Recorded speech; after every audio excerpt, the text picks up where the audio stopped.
제가 예전에 어느 초등학교에서 부설 유치원에서 음악 치료할 때 이야기입니다. 이 유치원은 통합 교육을 하는 그런 유치원이었습니다. 그래서 장애를 가진 아이와 또한 장애가 없는 비장애인 아이가 함께 모여서 교육을 하고 있는 이런 유치원이었습니다. 제가 담당했던 아이들이 총 3명이었는데요.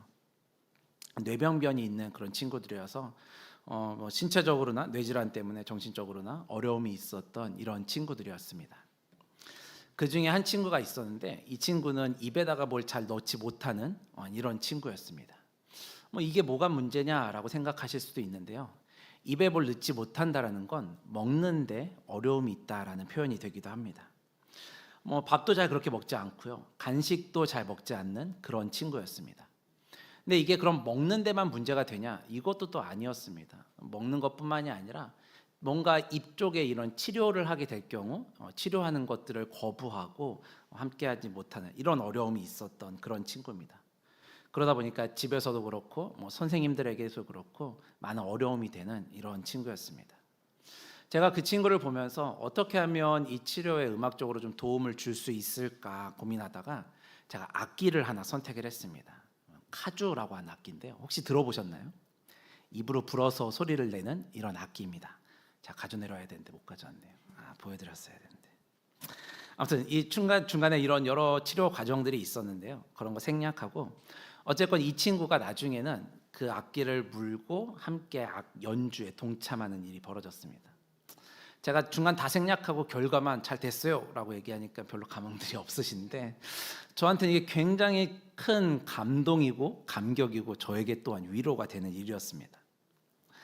이렇게 카주를 가지고 이제 몇 주 동안 이렇게 아이들과 음악 치료를 진행하려고 제가 유치원을 갔는데 어느 날 그 악기를 물고 놀고 있었던 거예요. 그래서 제가 갔더니 선생님이 얘기해 주시는 거예요. 얘가 오늘 하루 종일 이거 물고 있었다고. 이거 물고 불고 막 이러면서 놀았다. 이렇게 저에게 얘기해 주는 거였어요.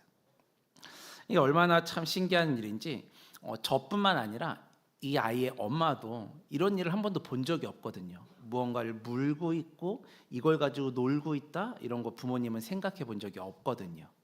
그런데 그 아이가 그걸 가지고 노니까 참 신기하게 생각했던 것 같아요. 왜냐하면 이 부모님 아시겠지만 장애가 있는 부모님들은 아이를 데리고 다니면서 이런 치료 저런 치료 다 해봐서 사실 나중엔 이게 큰 의미가 있나 싶을 정도의 생각이 들기도 합니다. 그러다 보니까 이것저것 다 해봤으니까 제가 하고 있는 이 수업도 그런 것 중에 하나이려니 정도만 생각하고 있었는데 이 아이가 변하는 모습을 보더니 그 전까지는 신경도 안 쓰다가 그 수업이 도대체 무슨 수업이에요? 이러면서 관심을 갖기 시작했습니다. 제가 치료사로 잘했다 이런 거 자랑하려고 얘기하는 건 아니고요.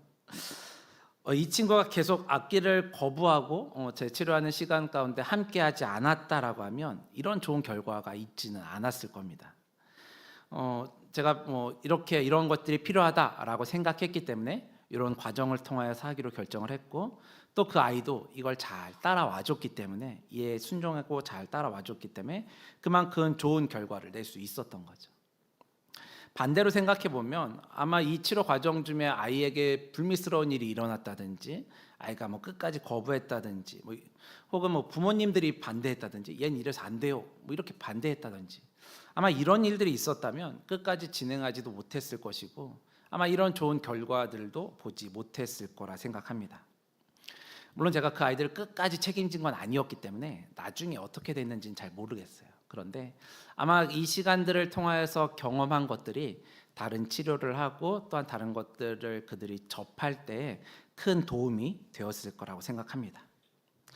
저와 비교할 수는 없지만 오늘 본문에도 이런 비슷하게 하나님의 역사하심에 대해서 이야기를 합니다. 하나님의 놀라운 일하심, 하나님의 역사하심, 그 결과가 무엇인지에 대해서 오늘 본문은 우리에게 잘 소개해주고 있습니다. 일명 토기장의 비유인데요. 오늘 본문 4절을 보시면 이렇게 얘기합니다. 진흙으로 만든 그릇이 토기장의 손에서 터짐에 그가 그것으로 자기 의견에 좋은 대로 다른 그릇을 만들더라. 아멘. 예레미야가 여호와의 음성을 듣고 토기장의 집으로 내려가 봤습니다. 가서 보니까 토기장이가 진흙을 가지고 토기를 만들고 있는데 자기의 마음대로 잘 만들어지지 않았던 것 같습니다. 균형 잡힌 둥근 모양을 만들어야 되는데 이게 쉽지 않잖아요. 어렵게 둥근 모양을 만들려고 잘해서 만들었다 해도 이게 끝이냐? 그렇지 않습니다. 거기에 이쁜 그림을 그리기도 해야 되고 뭐 조각도 해야 되고 그 이후에 여러 가지 일들이 많이 있습니다. 이게 어떤 용도로 쓰일지에 맞추어서 그 후반 작업들까지 해서 만들어야 합니다. 그런데 본문의 토기장이가 보기에 이 그릇은 자기가 원래 생각했던 용도에 맞게 만들어지지 않았던 것 같아요. 물론 그 전에 몇 시간을 동안해서 그렇게 열심히 만들었는지 뭐 이런 내용은 등장하진 않습니다. 근데 어쨌건 토기장이가 생각했던 만큼 좋은 결과가 나타나지 않았던 거죠. 그랬기 때문에 토기장이는 과감하게 이 덩어리를 뭉쳐버리는 거예요. 다시 만들기 시작하는 거죠. 예전에 뭐 TV에서 다들 보셨으리라 생각되는데요. 이렇게 토기장이가 토기를 굽고 나서 이렇게 한번 돌려봅니다. 쑥쑥 돌려보다가 마음에 안 들면 바로 그냥 깨트려 버리는 거잖아요. 토기장이가 그렇게 부수는 것을 아마 우리는 몇 번 보셨을 겁니다. 우리가 보기에는 뭐 이게 이거 같기도 하고 저게 저거 같기도 하고 금이 갔는지 안 갔는지 조금 기울어졌는지 저희는 잘 모릅니다. 근데 그들이 보기에는 전문가들이 있기 때문에 뭔가 다르다는 거죠. 조금이라도 이상한 것이 발견되면 과감하게 이것을 깨 부수는 거예요. 그렇게 한다고 해서 누구 하나 뭐라고 합니까? 그렇게 하는 사람은 아무도 없습니다. 설사 잘 만들어진 도자기가 나 잘 만들어진 것 같으니까 그냥 좀 냅두라고, 금 조금 가면 어떠냐고, 그냥 둬도 된다고 이렇게 얘기할 수 있습니까? 그럴 수 없잖아요. 도자기를 빚을 때도 마찬가지입니다. 아름다운 그릇을 만들기 위해서 토기장이가 정말 열심히 무한의 노력을 가해서 잘 만듭니다. 그러다가 살짝이라도 빗나가면 바로 그냥 다시 만들기 시작하죠. 이거는 누구에게 허락받지도 않습니다. 이거 이상해? 괜찮아? 다시 할까? 이런 얘기하지 않습니다. 바로 본인이 생각해서 본인이 결정해서 다시 만드는 거죠. 그저 이것을 만들고 있는 토기장이의 마음이라는 거예요. 그런데 만들어지고 있는 그릇이 자기가 살겠다고 나 좀 울퉁불퉁하면 어때요? 이것도 멋이에요. 요즘은 개성시대 아닙니까? 이렇게 얘기하면서 나를 냅두라고 이렇게 이야기할 수는 없는 거잖아요. 오늘 본문에서 토기장이가 등장합니다. 토기장이는 누구를 비유합니까? 하나님이시죠. 그럼 토기는 누굽니까? 바로 이스라엘 백성들. 영적인 의미에서는 우리들을 포함하고 있습니다. 우리들도 하나님의 손에 의해서 하나님의 선택하심에 의해서 빚어지는 하나님의 백성들인 거죠. 또한 그런 우리들을 하나님께서 사랑하시기 때문에 하나님께서 선택하신 우리들을 포기하지 않으시고 끝까지 관심을 가지신다라는 거예요. 그렇기 때문에 혹여나 우리가 잘못된 길을 가거나 하나님의 뜻에서 어긋나려 한다 할지라도 우리를 돌이킬 수 있도록, 주의 길로 돌이킬 수 있도록 계속해서 지켜보고 계신다는 거죠. 하나님 보시기에 올바른 길로 우리를 인도하고 계신다라는 거죠. 이게 바로 토기장이가 잘못 만들었을 때, 토기를 잘 빚다가 잘못 빚었을 때 다시 처음부터 빚는 것과 똑같은 것이라고 생각합니다. 하나님께서 우리 인생에 그렇게 개입하신다는 거죠. 우리의 자녀들 어떻습니까? 우리 자녀들에게 우리가 그렇게 하고 있지 않습니까? 저희 집에 막내 이제 민유리가 있는데 민유리가 젓가락을 이제 사용하고 있습니다. 젓가락을 이제 지금 어른들이 쓰는 것 같은 거 말고요. 그 애들 연습용 젓가락이 있습니다. 이제 그걸로 이제 젓가락질을 연습하는 거예요. 그거 사용한다고 해서 저희가 말릴까요? 그러지 않습니다. 더 쓰라고 하죠. 얘가 포크 달라 그러면 아니야 너 젓가락 써야지 하고서 젓가락을 도려 쥐어줍니다. 왜 그렇게 하나요? 그 아이가 이제는 젓가락을 써야 될 때가 됐기 때문이에요. 근데 전 목사님네 영서가 젓가락을 달라고 하면 어떻게 해야 되나요? 주면은 큰일 나죠. 그거 줬다가 무슨 일이 벌어질지 모르는 거예요. 그 아이에게 주면은 전 목사님을 가서 때려줘야 되는 거예요. 어디 지금 아이한테 그런 걸 주냐고. 왜 그랬어요? 그 아이가 혹여나 다칠 수도 있기 때문이에요. 그렇기 때문에 젓가락을 주지 않는 거죠. 이스라엘의 역사를 생각해 보시면 이스라엘 역사가 그렇습니다. 이스라엘의 그 역사 가운데 강력하게 개입하시는 하나님의 놀라운 역사라는 거죠. 주변 나라들 보십시오. 이스라엘을 힘들게 하고 어렵게 하는 일들이 얼마나 많습니까? 그 일들 가운데 이 이스라엘을 지키시고 보호하시는 거예요. 그래서 주변 나라들을 멸망시켜 버리시는 거죠. 참 비극적이고 어려운 일들도 많이 일어납니다. 이스라엘 마찬가지였어요. 이스라엘도 그 주변 나라에 의해서 멸망당하기도 합니다. 이스라엘이 그렇게 어려움 당할 때, 멸망당하고 흩어짐을 당했을 때 아마 이스라엘 백성들은 진짜 하나님이 계신가? 라고 생각할 수도 있습니다. 그러나 이스라엘의 역사가 그렇게만 끝나나요? 그냥 망하고 흩어지는 것으로만 끝나지 않습니다. 이스라엘이 멸망당하고 이방 땅으로 끌려가고 이게 그들에게는 현실이었고 지금 닥쳐진 상황이었지만 이 안에는 분명한 하나님의 계획하심이 있었다라는 거예요. 그 안엔 분명한 하나님의 계획하심이 있습니다.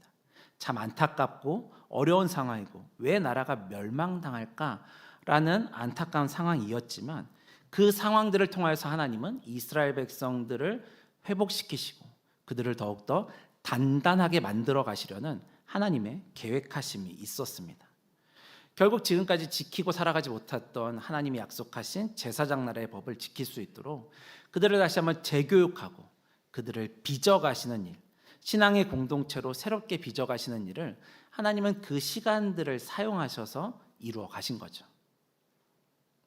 어떤 토기장이도 이렇게 연약한 그릇, 볼품없는 그릇, 쓸모없는 그릇 이런 걸 만들기 위해서 열심히 수고하지는 않습니다. 힘이 들더라도 더 튼튼하게 꼭 필요에 맞게 많은 사람들이 보기에 아름답게 이런 그릇을 만들기 위해서 최선을 다하는 거죠. 하나님도 마찬가지입니다. 하나님의 백성들이 그렇게 되기 위해서 열심히 최선을 다하여서 수고하신다는 거죠.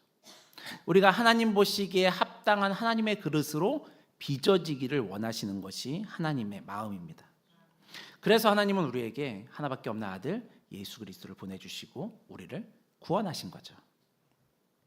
하나님은 우리의 인생을 포기하지 않으십니다. 끝까지 지키시고 끝까지 보호하시는 것이 바로 하나님이십니다. 지금과 같이 어려운 시대적 상황 속에서도 하나님은 우리를 지켜보시고 보호하고 계십니다. 여기에 우리의 희망이 있는 거예요.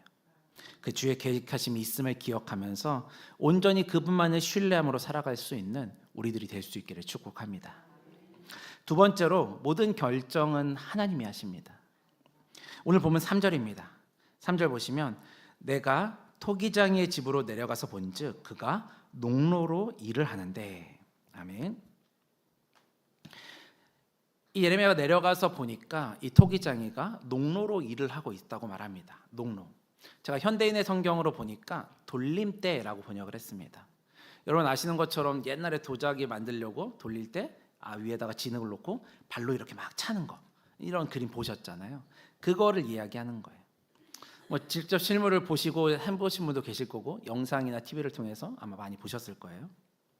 저도 뭐 직접 해본 적은 없지만 생각해 보니까 쉽지 않습니다. 손으로는 이걸 잘 빚어야 되고 발로는 순서에 맞게 차야 되고 눈으로는 얘가 혹시나 또 삐뚤어지지 않나 지켜봐야 되고 이 여러 가지가 한꺼번에 잘 이루어졌을 때 원하는 대로 토기가 만들어질 수 있는 거거든요.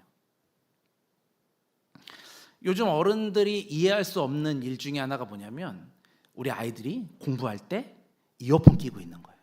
어른들 얘기합니다. 공부하는데 집중 안 되게 뭐 하는 거냐고. 빨리 빼라고. 어른들은 그렇게 이야기하셨습니다. 근데 요즘 아이들은 이걸 끼지 않으면 공부가 안 된답니다. 이걸 껴야지만 공부를 할 수 있는 게 요즘 아이들입니다. 멀티플레이어가 잘 된 아이들이죠. 근데 제가 생각했을 때 이 토기를 굽는 이 작업은 이렇게 여러 가지를 하면서 할 수는 없을 것 같아요. 말씀드렸던 것처럼 여러 가지가 한꺼번에 집중돼서 이루어져야 되잖아요. 이렇게 잘 집중해서 만들지 않으면 토기를 만드는 거에 실패할 수밖에 없다는 거죠. 하나의 토기를 만들기 위해서 정말 온 정성을 다해서 온 집중을 다해서 만들어야지만 원하는 토기장이가 원하는 대로의 토기를 만들 수 있는 거예요. 앞에서도 말씀드렸지만 하나님이 우리의 토기장이가 되십니다. 토기를 만들기 위해서 어떻게 한다고요? 토기장이가 집중한다고요. 그것처럼 하나님께서 우리의 삶에 그렇게 집중하고 계신다는 겁니다. 혹여나 우리의 일상 가운데, 우리의 삶 가운데 어떤 일이 일어나지 않을까 우리를 노심초사하시면서 불꽃 같은 눈으로 지켜 보호하시는 것이 바로 하나님이십니다. 그분이 우리의 아버지세요. 하나님의 계획하심에서 우리가 혹여나 조금이라도 벗어날까 봐 하나님의 계획하심에서 우리가 조금이라도 벗어날까 봐 하나님은 우리에게 우리의 인생 가운데 초집중하고 계신다는 겁니다. 그래서 우리는 자부심을 가져도 되는 거예요. 우리의 인생은 누구의 손에 달렸다고요? 하나님의 손에 달려있기 때문입니다. 그래서 우리는 기뻐할 수 있는 것이고 즐거워할 수 있는 것이고 자부심을 가질 수 있는 겁니다. 마지막으로 세 번째는 순종해야 합니다. 시편 121편 4절과 5절 말씀을 보시면 이렇게 얘기합니다. 이스라엘을 지키시는 이는 졸지도 아니하시고 주무시지도 아니하시리로다. 여호와는 너를 지키시는 이시라. 여호와께서 내 오른쪽에서 내 그늘이 되시나니. 아멘. 하나님이 우리를 어떻게 하신다고요? 지켜보시는데요, 졸지도 않고 주무시지도 않으면서 우리를 지켜보고 계신다는 거예요. 하나님께서 눈도 깜빡하지 아니하고 혹여나 우리가 잘못될까 봐 우리를 지켜보고 계신다는 겁니다. 그분이 내 오른쪽에서 우리의 그늘이 되어 주신대요. 시편 139편 1절은 이렇게 이야기합니다. 여호와여, 주께서 나를 살펴보셨으므로 나를 아시나이다. 아멘. 하나님께서 어떻게 우리를 살펴보신다고요? 우리를 잘 살펴보시고 세세하게 살펴보셨기 때문에 우리를 너무나도 잘 아신다라고 오늘 시편 139편은 이야기합니다. 하나님이 우리를 얼마나 사랑하시면 잘 살펴보겠냐고요. 잘 살펴보시고 어떤 어려움이 있는지 확인하시고 잘 보호해 주시는 분이 바로 우리 하나님이십니다. 우리를 사랑하시는 하나님 앞에서 우리가 할 수 있는 것은 무엇이겠습니까? 우리가 이제 해야 되는 것은 하나님께서 그렇게 우리를 지켜보고 계실 때 그저 하나님의 뜻 가운데 순종하는 것입니다. 나를 가장 잘 아시는 분, 나에 대해서 너무나도 세세히 잘 아시는 하나님이시기 때문에 우리는 그저 그분을 의지하고 그분을 순종하는 것, 이것만이 우리가 가장 안전하게 살 수 있는 그런 방법입니다. 우리만 그렇게 순종하나요? 오늘 본문에 있는 예레미야도 그렇게 순종했습니다. 2절 말씀에서 하나님께서 토기장이 집에 가라라고 했을 때 어떻게 했습니까? 예레미야는 아무런 질문도 하지 않고 그냥 갔어요. 하나님, 거기 가서 뭐 해야 되죠? 누구 만나야 됩니까? 무슨 이야기를 할까요? 거기 가면 뭐가 준비되어 있는데요? 나 가면 어렵지 않을까요? 질문하지 않았습니다. 어떤 토도 달지 않았어요. 가라 하니까 그저 순종해서 갔던 거죠. 우리 같았으면 그렇게 질문하지 않겠습니까? 아니, 그거 왜요? 왜 가야 되는데요? 내가요? 왜요? 질문하는 게 아마 우리들일 겁니다. 그러나 예레미야는 그렇게 질문할 수 없었어요. 따지지 않았습니다. 우리가 그런 위치라는 거예요. 하나님 앞에서 우리의 위치는 그렇게 질문하고 따질 수 있는 위치가 아니라는 겁니다. 하나님이 명령하시면 그대로 순종하는 것, 하나님의 명령 가운데 그저 순종하는 것만이 우리가 할 수 있는 그런 일입니다. 그럼에도 불구하고 우리들의 모습은 어떻습니까? 너무나도 과감합니다. 하나님께서 우리에게 허락하시는 사명이 분명히 있음에도 불구하고 이건 내가 할 수 있는 거 아니라고, 저기 앉아있는 김집사가 해야 된다고, 날 시키지 말라고 너무나도 과감하게 하나님과 딜하고 있지는 않습니까? 겸손한 듯 이야기하기도 합니다. 하나님, 아직 저는 연약합니다. 아무것도 할 줄 몰라요. 조금 더 성숙하면 할게요. 하나님과 어떻게든 조율해 보려고 합니다. 근데 그건 내가 결정하는 거라고요? 아니요. 하나님이 결정하시는 일이라고요. 제가 앞에서도 잠깐 저희 민율이나 영서 예를 들었지만 이건 누가 결정하는 거라고요? 아이가 결정하는 게 아닙니다. 부모가 결정하는 거예요. 부모가 결정하고 아이로 하여금 할 수 있게 해주는 거죠. 아이가 필요하다고 우긴다고 해서 부모는 무조건 해주지 않습니다. 그 결정은 부모가 해주는 거죠. 자, 전에도 한번 말씀 나눴던 적이 있는데 북한에서 남한으로 이렇게 내려보내는 간첩들 아무나 내려보낸다 그랬습니까? 어중이 떠중이 길거리에서 쓸모없는 애들 잡아가지고 보낸다고요? 그렇지 않다 그랬습니다. 누구 보낸다고요? 가장 힘 있는 애 아니고요, 가장 똑똑한 애 아니고요, 가장 충성된 사람이에요. 당에 충성할 수 있는, 무슨 일이 벌어져도 가서 딴소리 하지 않을 사람, 이런 사람들을 뽑아서 간첩으로 보내는 거예요. 확실하게 충성할 수 있는, 확실하게 순종할 수 있는 사람들을 뽑아서 보내는 거죠. 오늘 말씀을 좀 정리해 보도록 하겠습니다. 오늘 제목이 뭡니까? 하나님의 손에 맡겨진 인생. 우리의 인생은 하나님의 손에만 달려 있습니다. 그렇기 때문에 내가 하고 싶은 것들을 계획하고 이끌어가려고 하는 것이 아니라 우리는요, 하나님이 쓰실 수 있도록 준비되어져 있어야 합니다. 오늘 본문으로 이야기하자면 오늘 본문에는 토기를 만들기 위해서 준비되어야 될 것은 진흙입니다. 단단한 흙이 아니고요, 진흙이 준비되어져 있어야 합니다. 내가 다 정하고 굳어져 버리면 하나님의 손에 의해서 빚어질 수 없다라는 거죠. 내가 하나님의 눈에 띄겠다고 화려한 모양으로 있으면 죄송하지만 하나님이 원하시는 모양으로 만들어지기 위해선 그것을 깨트릴 수밖에 없습니다. 전에 TV에서 소속사에서 연습생을 뽑기 위해서 오디션하는 거를 본 적이 있습니다. 근데 그 중에 심사위원 중에 한 명이 그런 이야기를 했습니다. 자기는 잘하는 사람 뽑으려고 온 게 아니다. 잘하는 사람은 너무 많다. 잘하는 사람을 뽑으려고 아니라 잘 할 수 있는 사람을 뽑기 위해서 내가 여기 있다라고 심사위원이 이야기를 했습니다. 우리는 보통 잘하는 사람을 뽑기 위해서 오디션을 한다고 생각했지 않아요? 근데 그 오디션은 그렇지 않았대요. 그 심사위원은 잘하는 사람은 많으니까 잘 할 수 있는 애를 데려가겠다는 거예요. 잘하는 애들은 자기가 너무 잘하기 때문에 트레이닝을 시켜도 잘 되지 않는다는 거예요. 근데 잘 할 수 있는 아이는 데려다가 트레이닝을 하면 최고가 될 수 있다는 거죠. 아마 이 진흙은 제가 보기에 성경에서 하나의 예를 찾자면 아마 무익한 종과 같은 사람이지 않을까 생각합니다. 밭에서 열심히 일하고 돌아와서 열심히 놀고 있던 주인에게 식사를 차려줘야 하는 이 무익한 종. 그 종이 열심히 일하고 돌아와서 쉴 시간도 없이 그냥 집에서 놀고 있던 주인을 위해서 식사를 차려줘야 한다는 거죠. 그렇다고 쉬지 않고 일했다고 해서 칭찬해 주나요? 그렇지 않습니다. 아니, 또 칭찬 안 해준다고 왜 나 칭찬 안 해줘요? 라면서 가서 주인에게 요구할 수 있나요? 그렇게 할 수 없습니다. 이게 하나님이 찾고 계신 진흙입니다. 하나님은 우리 인생의 주인이 되어주시기를 원하십니다. 내가 주인이 아니라 하나님이 우리의 주인이 되시기를 하나님은 원하고 계십니다. 우리 인생은 하나님의 손에 맡겨진 인생입니다.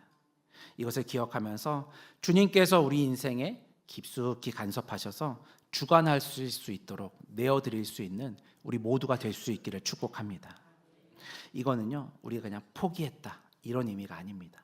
내가 포기한 게 아니라 당연한 것이죠.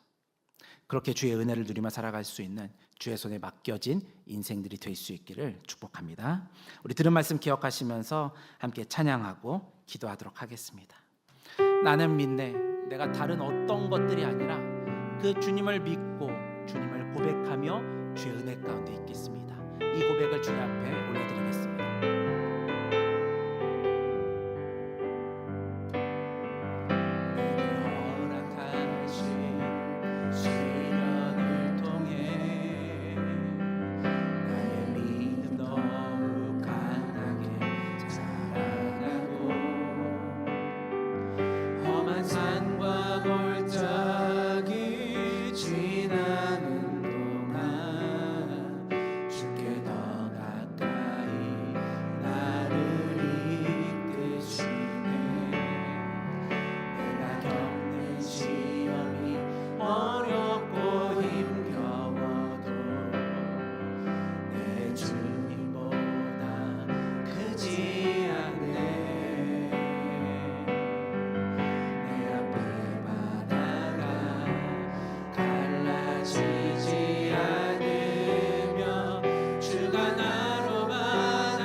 말씀을 기억하시면서 함께 같이 기도하도록 하겠습니다. 우리는 주님의 손에 붙들린 인생들입니다. 그 어느 무엇도 우리의 인생을 좌지우지할 수 없습니다. 그렇게 지금까지 살아왔습니다. 남은 인생 또한 그렇게 주님 앞에 드려질 것입니다. 그러기 위해서는 우리가 주의 말씀 가운데 순종해야 할 것이며, 주님밖에 우리의 인생 가운데 개입하고 간섭하시고 집중하시는 분은 없다라는 것을 확실하게 인정하고 신뢰하셔야 합니다. 혹여나 우리가 우리의 주변 상황들 때문에 쓰러지거나 좌절하거나 우리 자녀들의 문제로 인하여서 힘들어하고 있지는 않습니까? 하나님은 우리의 토기장이 되십니다. 하나님께서 우리의 모든 것을 만들고 계십니다. 그분 앞에 내가 내려놔야 될 것들을 철저히 내려놓고 하나님께서 간섭하시고 하나님께서 이끌어 가시기를 소망하면서 주님 앞에 우리의 것들을 온전히 내어드리는, 그래서 주님의 인도하심대로 살아가는 주의 백성 될 수 있도록 인도하여 주시옵소서. 우리 그들의 말씀을 기억하시면서 주님의 이름을 간절하게 한번 부르고 기도하도록 합니다. 주여,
사랑하는 하나님, 하나님께서 우리의 인생의 주인 되어 주셔서 감사합니다. 하나님만이 우리의 주인이신데 어느덧 내가 주인이냐, 하나님의 간섭하심을 저버리고 내 마음대로 한번 해보겠다라는 우둔한 모습으로 살아가고 있음을 고백합니다. 하나님, 우리를 불쌍히 여기시고 긍휼히 여기시사 하나님의 계획하심이, 하나님의 집중하심이 우리의 삶 가운데 있음을 기억하게 하시고 그 주님의 뜻 가운데 온전히 순종하며 주님 앞에 우리를 다 내어드리는 진흙으로 살아가는 우리들 되게 하여 주시옵소서. 그래서 주님 손에 빚어지는 대로 주님께서 인도하심이 우리들 가운데 가장 큰 평안이고 가장 큰 기쁨이고 가장 큰 은혜임을 고백하며 살아가는 우리 모두 되게 하여 주시옵소서. 그래서 내가 주님 손에 달려있다라는 자부심과 주님께서 우리의 왕되심이 우리의 살아가는 근본이 될 수 있도록, 그 고백 가운데 살아가는 우리들 될 수 있도록 인도하여 주시옵소서. 감사드리며 주님이 가르치신 기도를 믿음으로 함께 고백하오니, 하늘에 계신 우리 아버지여, 이름이 거룩히 여김을 받으시오며 나라가 임하시오며 뜻이 하늘에서 이루어진 것 같이 땅에서도 이루어지이다. 오늘 우리에게 일용할 양식을 주시옵고 우리가 우리에게 죄 지은 자를 사하여 준 것 같이 우리의 죄를 사하여 주시옵고 우리를 시험에 들게 하지 마시옵고 다만 악에서 구하시옵소서. 나라와 권세와 영광이 아버지께 영원히 있사옵나이다.